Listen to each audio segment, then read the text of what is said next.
Bismillahirrahmanirrahim. Assalamualaikum warahmatullahi wabarakatuh.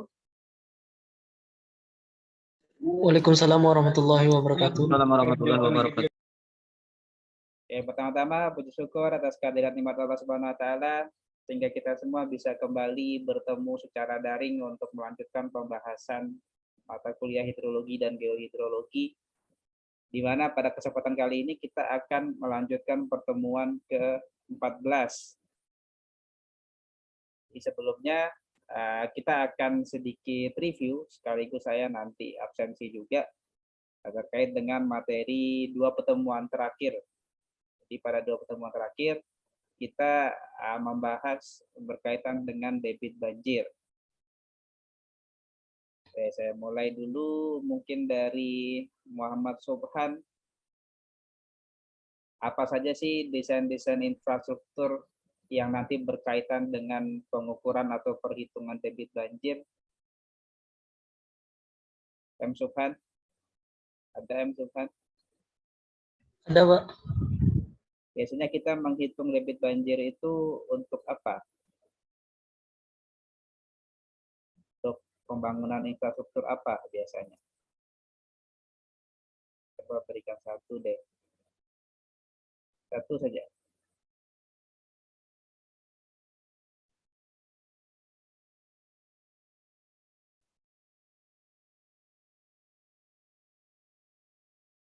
Ada enggak? Halo Subhan? Untuk apa biasanya kita menghitung debit banjir? Untuk bangun apa? Satu saja.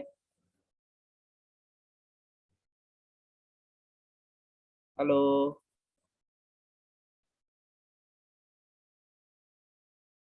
Halo Subhan.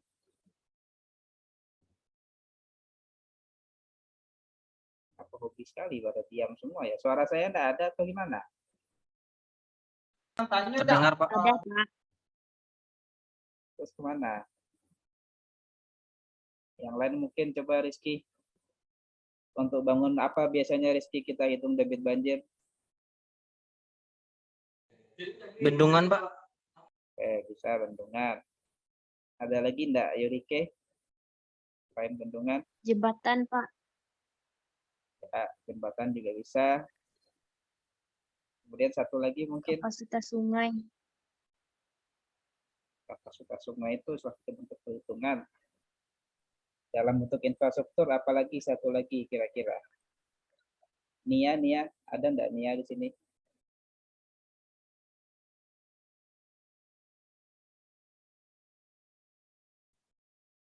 Satu lagi ya pembuatan drainase ya. Jadi kalau mau buat banjir kanal misalnya yang berkaitan dengan nanti pengelolaan daerah aliran sungai, ya tentunya kita butuh untuk menghitung debit banjir kan. Kemudian dalam perhitungan debit banjir, sudah saya sampaikan juga ada dua kelompok cara perhitungan debit banjir yang berdasarkan kepada ketersediaan jumlah datanya. Ada dia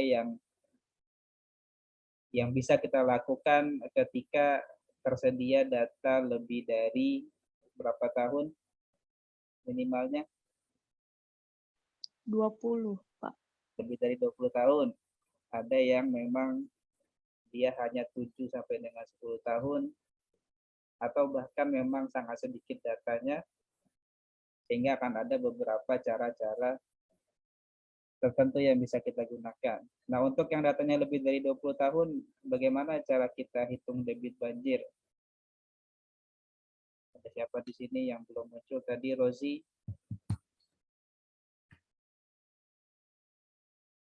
Rozi belum ada nonton videonya kayaknya.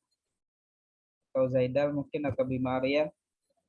Untuk yang datanya lebih dari 20 tahun, kita biasanya menggunakan apa untuk menghitung debit banjir rencana?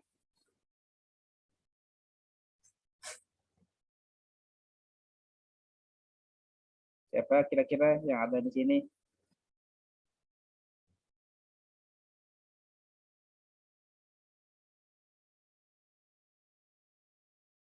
diam lagi semuanya. Jadi kita pakai analisis probabilitas, analisis frekuensi. Kemudian untuk yang datanya kurang dari 10 atau 7 tahun, data debit banjirnya, data debit pengamatan debit banjir, maka itulah yang nantinya akan kita bahas pada pertemuan ke-13 yang saya harap nanti per kelompok bisa membahas yang mana metode rasional, kemudian metode Derweduen, Nelsior, sama Hasper itu yang paling umum digunakan juga ketika memang data pengamatannya ini sangat terbatas atau tidak ada. Karena nantinya ya seperti yang di awal saya sampaikan, dalam perhitungan debit itu akan sangat penting ya dalam penyusunan desain terkait dengan debit banjir nantinya. Jadi saya harap nanti melalui presentasi kelompok kita ada pemahaman lebih lanjut secara teknis terkait dengan perhitungan debit banjir. Oke, kalau tidak ada lagi yang respon, saya akan lanjutkan. Kita akan membahas pada pertemuan kali ini mengenai air tanah. Air tanah, kalau dari apa yang kalian pahami, apa sih sebenarnya definisi dari air tanah? Ada yang bisa memberikan pendapatnya? Air tanah itu apa?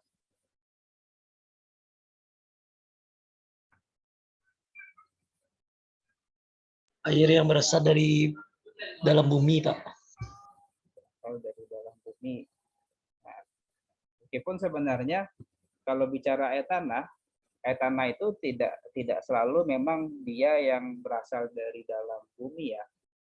Tanah ya paling sederhananya memang air yang berada di bawah permukaan tanah nantinya, yang dia memang bisa berasal dari wilayah atau dari daerah akifer, atau bisa jadi dia dari air permukaan atau langsung dari air hujan, juga bisa dikatakan sebagai air tanah nantinya. Nah, air tanah ini menjadi salah satu unsur atau parameter penting juga dalam kajian terkait dengan hidrologi, di mana pada pertemuan sebelumnya debit banjir akan berkaitan juga dengan air permukaan dan berkaitan juga dengan air tanah nantinya. Karena itulah kita perlu untuk membahas beberapa hal yang berkaitan dengan air tanah. Apa saja nantinya akan coba saya bahas pada kesempatan kali ini. Yang pertama adalah bagaimana sifat-sifat dari air tanah. Macam-macam dari, nanti kita akan mulai terlebih dahulu terkait dengan macamnya. Jadi ada beberapa jenis air tanah nanti berdasarkan sifat-sifat dan karakteristik dari air tanah tersebut.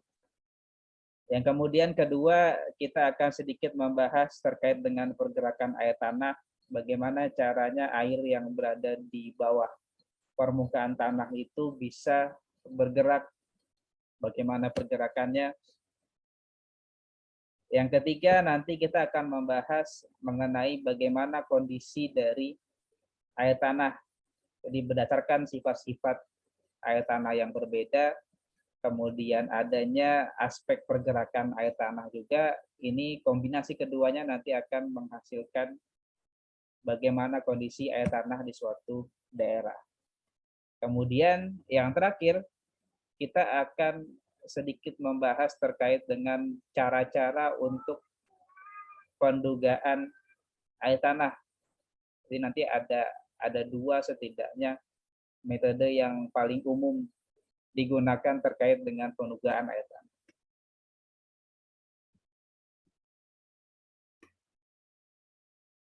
Secara definisinya, air tanah nanti bisa kita artikan sebagai air yang bergerak di dalam tanah, di mana air tadi bergerak di ruang-ruang antara butir-butiran tanah.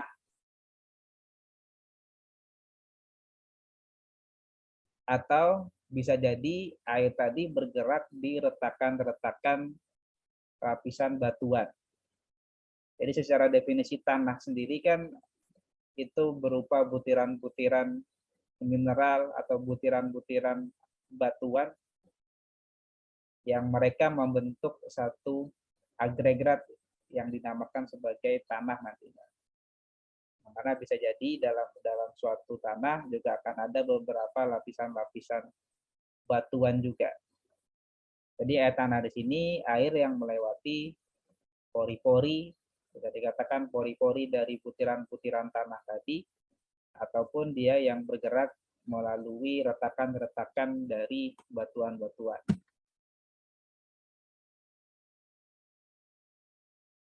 Pada suatu tanah nantinya akan kita temukan adanya lapisan permeabel, di mana lapisan permeabel ini suatu lapisan yang mudah dilalui oleh air tanah. Sedangkan yang impermeabel di sini adalah satu lapisan yang sulit dilalui oleh air tanah, atau bahkan dia dapat menahan air tersebut. Jadi kedua lapisan inilah yang menyebabkan adanya nanti kondisi air tanah yang berbeda-beda pada suatu wilayah. Dan kondisi ini juga yang nantinya menyebabkan misalnya bisa jadi salah satu pada suatu lokasi sumur dangkal yang berada di dekat pantai itu tidak mengalami intrusi air laut misalnya, atau tidak adanya masukan air laut. Nah, karena adanya kedua lapisan tersebut yang nantinya bisa memisahkan antara kedua muka air tanah. Kemudian pada suatu lapisan permukaan tanah, kita juga mengenal ada air bebas dan air terkekang. Jadi air bebas di sini merupakan air tanah yang berada di dalam aquifer yang tidak tertutup. Jadi suatu lapisan aquifer yang dia masih bisa menghasilkan atau masih tersedianya luaran atau masukan dari air ke dalam aquifer tersebut. Sedangkan untuk yang air terkekang, dia yang benar-benar aquifernya dalam kondisi tertutup. Jadi sedikit sekali atau tidak ada air tanah yang nantinya bebas keluar masuk ke dalam aquifer tersebut. Kemudian yang terakhir kita ada istilah air tanah tumpang, di mana air tanah tumpang itu berada di zona aerasi dengan lapisan impermeabel, yang nanti dia akan bervariasi baik permukaan airnya atau volumenya. Adanya variasi antara permukaan air atau muka airnya, tinggi muka air dan volumenya, ini yang menjadikan lapisan atau air tanah tumpang ini jarang digunakan sebagai sumber untuk air bersih misalnya. Jadi biasanya yang digunakan itu untuk bisa memastikan atau untuk bisa kita secara kuantitas mendapatkan ketersediaan air, biasanya yang digunakan adalah airnya air bebas ataupun air yang terkekang, bukan yang air tanah tumpang. Kemudian apa yang membedakan atau bagaimana karakteristik dari air bebas dan air terkekang? Jadi mulai dari air bebas, untuk wilayah aquifernya biasanya mempunyai hubungan dengan zona aerasi. Jadi zona aerasi biasanya pasti berada di atas dari lapisan aquifer. Karena dia berupa air bebas, maka masih adanya peluang untuk keluar atau masuknya air berasal dari zona aerasi.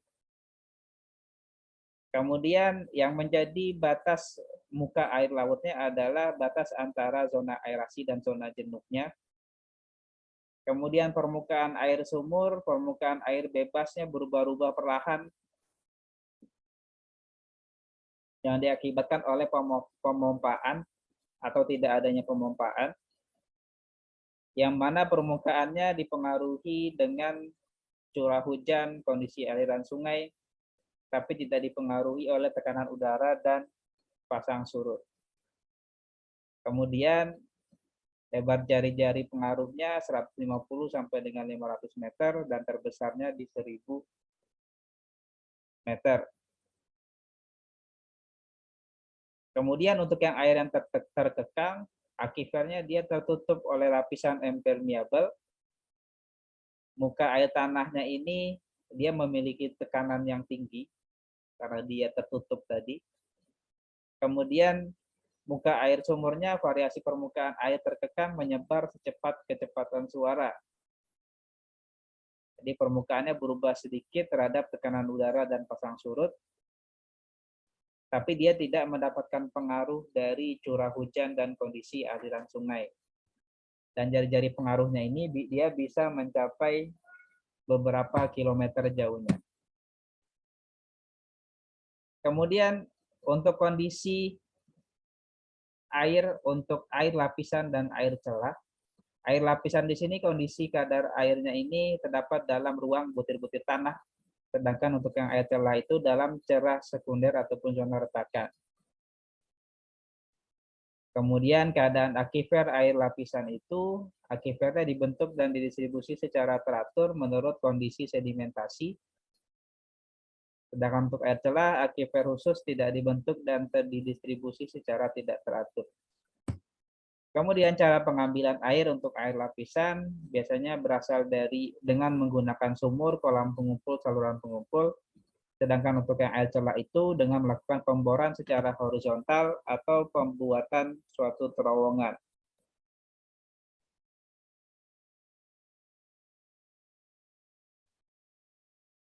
Kemudian bagaimana pergerakan air tanah? Jadi pergerakan yang pertama itu dikarenakan adanya hukum Darcy di mana berkaitan dengan nilai gradien hidrolik pada tanah nantinya. Adanya perbedaan gradien hidrolik di beberapa titik yang berbeda di bawah permukaan tanah, inilah yang nanti menyebabkan munculnya pergerakan dari air tanah. Di mana dalam pergerakan atau nilai dari gradien hidrolik sendiri yang bisa jadi akan berkait dengan porositas, tapi pada dasarnya nilai porositas yang besar tidak akan selalu disertai dengan permeabilitas yang lebih baik. Karena nantinya nilai permeabilitas akan ditentukan terhadap porositas efektifnya. Jadi seperti yang kita tahu, porositas misalnya untuk tanah pasir nilai porositasnya tinggi, tapi belum tentu dia memiliki tingkat permeabilitas yang lebih baik pula.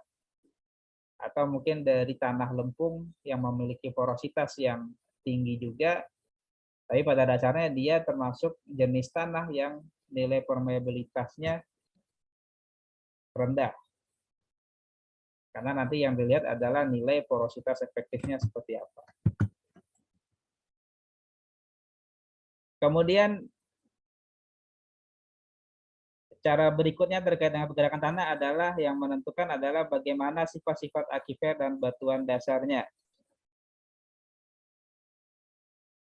Di mana corak batuan dasar dan bagaimana sifat akifernya dapat diketahui dari bagaimana corak air tanahnya.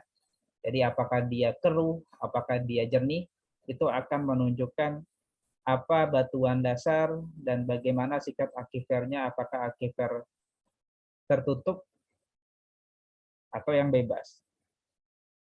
Kemudian keadaan muka air tanah dapat berubah karena variasi dari sifat akifernya sendiri. Kemudian untuk air yang terkekang, adanya perbedaan gradien permukaan akan menyebabkan perubahan tebalnya akifer. Dan ada pula pergerakan air tanah dipengaruhi oleh hubungan air tanah dan air sungai, di mana nanti dilihat hubungan antara air tanah dan air sungai ini akan menunjukkan garis kontur muka air tanah, di mana hubungan antara air tanah dan air sungai itu kurang lebihnya ada 3 bentuk hubungan. Jadi yang pertama di sini hubungannya maksudnya adalah ketika air sungai dia meresap, kemudian dia mengisi air tanah. Yang kedua, air tanahnya yang mengalir ke sungai. Atau bentuknya yang ketiga, baik air sungai atau air tanah itu sifatnya netral. Dia memiliki muka airnya yang sama, baik di sungai ataupun yang di tanahnya. Kemudian, terkait dengan kondisi air tanah, ada beberapa kondisi air tanah. Yang pertama untuk air tanah di dataran aluvial. Untuk air tanah di dataran aluvial biasanya nanti akan terbagi lagi menjadi air susupan atau influent water. Kemudian ada air tanah di lapisan dalam dan air tanah di sepanjang pantai. Kemudian ada air tanah di dalam kipas detrital, air tanah dalam teras diluvial, air tanah di kaki gunung api. Jadi masing-masing dari air tanah di sini akan memiliki karakteristik yang berbeda-beda kondisinya nantinya. Kemudian untuk air tanah dataran aluvial, tadi sudah dibahas, ada salah satunya adalah air susupan, di mana air susupan di sini air tanah dalam lapisan yang mengendap di dataran banjir ditambah langsung dari peresapan air sungai. Biasanya kondisi air susupan diketahui dengan garis tahanan isolistrik dari air tanah. Kemudian air tanah di lapisan yang dalam, lapisan dalam ini memiliki ketebalan lapisan tanahnya itu lebih dari 100 meter. Di mana nantinya lapisan-lapisan air tanah tadi itu berada lapisan-lapisan tanah yang nanti bervariasi di antara apakah dia berupa pasir, kerikil, kemudian ada lom, kemudian ada lempung, atau kombinasi dari antara masing-masing lapisan yang berbeda karakteristik tanahnya. Kemudian untuk air tanah yang berada di sepanjang pantai, ini air tanah yang berpotensi dimasuki air asin, di mana pencampuran antara tawar dan asin, khususnya di sini untuk air tanah yang bebas, itu disebabkan karena dasar sumur yang berada di bawah batas air asin dan air tawar. Yang kedua, pencampurannya terjadi karena muka air sumur selama pemompaan lebih rendah dari muka air laut. Yang ketiga, pencampurannya terjadi karena keseimbangan batasnya yang tidak bertahan lagi. Jadi secara alaminya akan terbentuk satu lapisan pembeda sebenarnya antara muka air laut dibandingkan dengan muka air tanah, karena adanya perbedaan konsentrasi garam mineral yang terlarut di dalam airnya.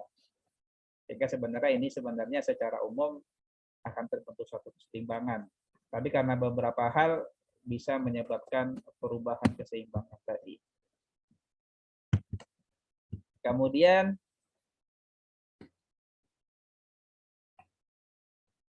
alasan lain kenapa nantinya bisa terjadi pencampuran adalah yang pertama adalah kedalaman akifernya.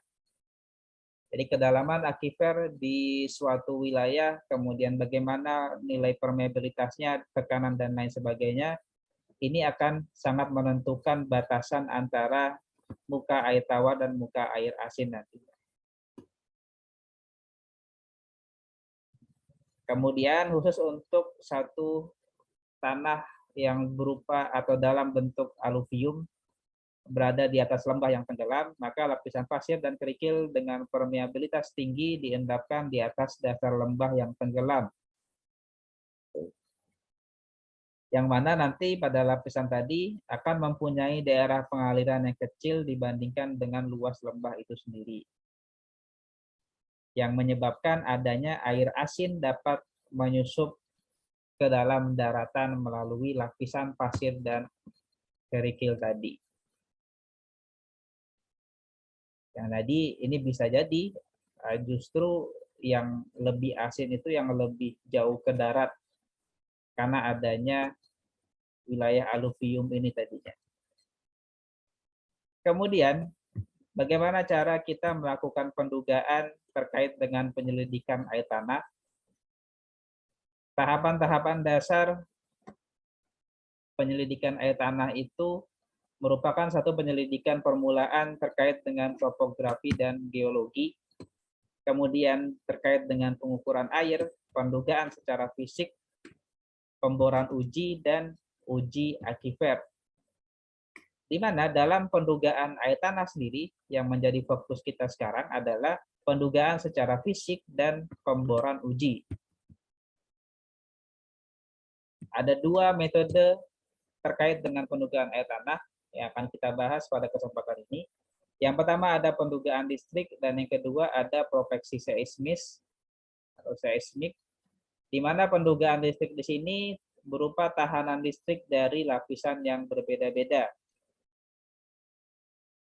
Jadi permukaan tanah ketika nanti dialiri suatu tegangan listrik, maka ketika kualitas batuan, derajat kepadatan, dan kondisi kelembaban tanahnya berbeda, maka dia akan memiliki tahanan listrik yang berbeda-beda. Sehingga untuk pendugaan listrik kita bisa memperkirakan bagaimana kondisi lapisan-lapisan tanah.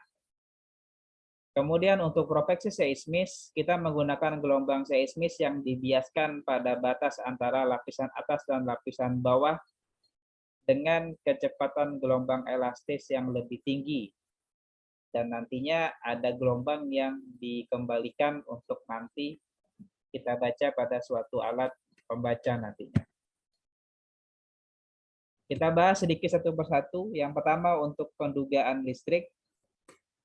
Untuk pendugaan listrik, setidaknya kita nanti membutuhkan 4 buah kutub listrik yang kita tancapkan dalam satu garis lurus. Jadi nanti keempat kutub listrik tadi kita tancapkan dengan interval yang sama. Kemudian kita mengalirkan arus listrik yang menghubungkan masing-masing kutub tadi. Yang nantinya kita bisa menghitung atau mendapatkan selisih tegangan antar kutub tadi.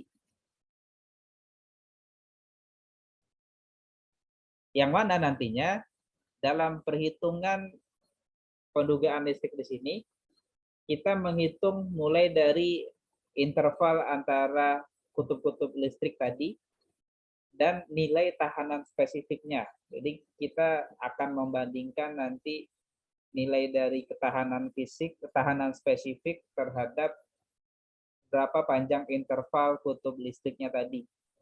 Grafik antara P dan A nanti kita analisis atau kurvanya akan kita analisis sehingga nanti kita dapatkan perkiraan kedalaman aquifer, kemudian kita dapatkan keadaan batuan dasarnya, dan kemudian kita juga bisa mengetahui apakah wilayah tersebut atau permukaan atau tanah tersebut memiliki aquifer yang besar ataupun suatu aquifer yang kecil berdasarkan analisis kurva PA tadi. Kemudian beberapa hal penting terkait dengan pendugaan listrik. Yang pertama, jika penempatan kutub listrik berada pada bidang yang sama pada garis lurus, maka ini akan memperkecil kesalahan pengukurannya. Yang kedua, meskipun limit dalam pendugaan berbeda-beda sesuai dengan karakteristik tahanan listrik dalam daerah pendugaan, dari analisis kurva PA dapat diperkirakan bahwa dalamnya kira-kira 100 meter untuk arus bolak-balik dan 200 meter untuk arus yang searah. Jadi cara Werner atau cara pendugaan listrik ini akan mudah dipengaruhi oleh arus listrik di permukaan tanah. Jadi penting untuk mengetahui bagaimana karakteristik dari permukaan tanah yang nantinya akan diuji pendugaan listrik. Kemudian harga-harga tahanan spesifik yang sebenarnya dari lapisan-lapisan harus diukur langsung dari singkapan-singkapannya. Jadi untuk mengkonversi nilai tahanan spesifik.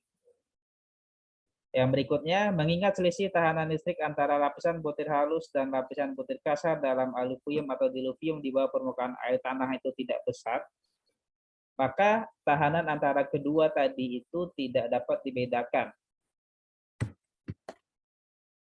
Sebagai penggambaran, ini nilai tahanan spesifik atau P tadi ya, terhadap lapisan-lapisan. Jadi yang nilainya 80-200, ini air permukaan, air tanah itu 30-100, kemudian lapisan-lapisan kelompok-kelompok batuan juga memiliki nilai tahanan spesifik yang berbeda-beda.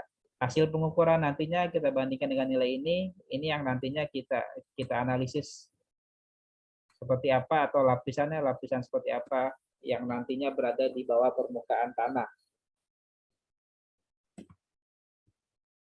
Kemudian yang kedua terkait dengan cara penugahan air tanah menggunakan metode proteksi seismis, di mana metode ini kita melakukan survei kedalaman batuan dasar dan zona retakan. Jadi pada dasarnya seismik ini untuk survei kedalaman batuan dasar dan zona retakan, di mana di sini memanfaatkan prinsip dari refraksi, yaitu gelombang primer dari gelombang seismis yang dibiaskan pada batas antara lapisan atas dan lapisan bawah dengan kecepatan gelombang elastis yang lebih tinggi dan nanti dikembalikan.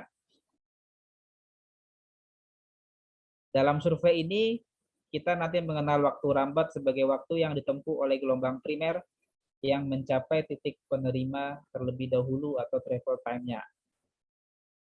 Dengan waktu rambat pada ordinat dan jarak dari titik ledakan ke titik penerima pada apsis, maka nanti kita bisa menggambarkan kurva waktu rambatnya. Jika lapisan kecepatan gelombang primer yang tinggi terletak di bawah, maka kurva waktu rambatnya menjadi 2 garis lurus.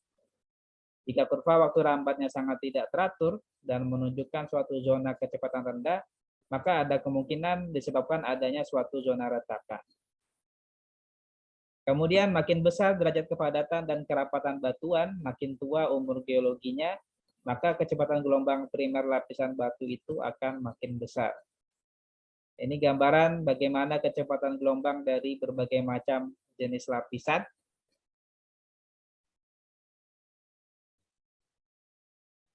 Di mana di sini kita bisa lihat kalau granit ataupun andesit berapa harga kecepatan gelombang. Mungkin itu ya yang bisa saya sampaikan. Saya buka kalau ada pertanyaan atau ada yang ingin memberikan tanggapan, saya persilakan.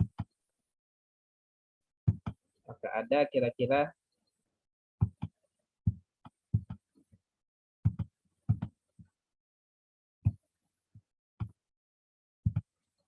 Kita masih ada 5 menit. Ada yang mau bertanya atau memberikan tanggapan, saya persilakan.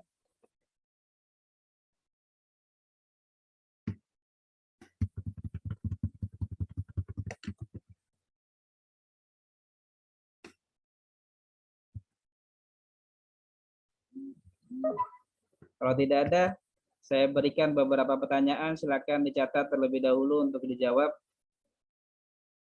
Nomor 1, sudah siap?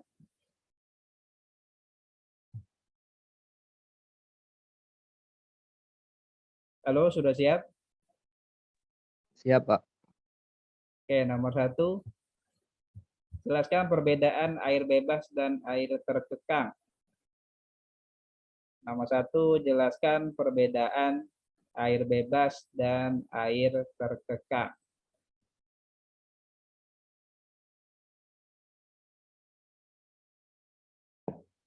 Yang nomor 1, jelaskan perbedaan air bebas dan air terkekang.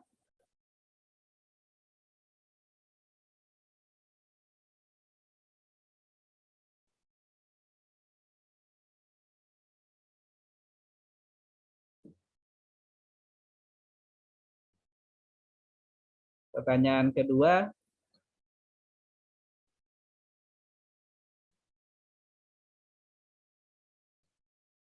jelaskan alasan terjadinya pencampuran air tawar dan air asin pada air tanah sepanjang pantai. Yang nomor 2, jelaskan alasan terjadinya pencampuran air tawar dan air asin pada air tanah sepanjang pantai. Yang nomor 2, jelaskan alasan terjadinya pencampuran air tawar dan air asin pada air tanah sepanjang pantai. Sudah?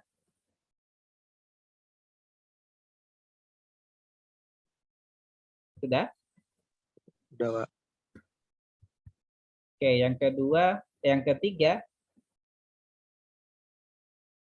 ketiga, jelaskan langkah-langkah pendugaan listrik dalam pendugaan air tanah.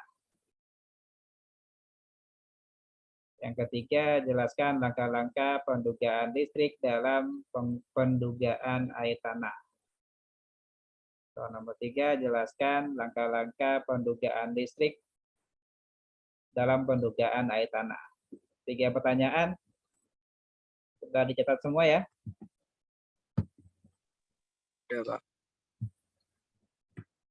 Oke, saya absensi lagi terakhir. Sebelum saya tutup, Zaidal Fadli ada? Ada, Pak. Ya, Bu Faira? Pak, Ya, Muhammad Rizky masih ada?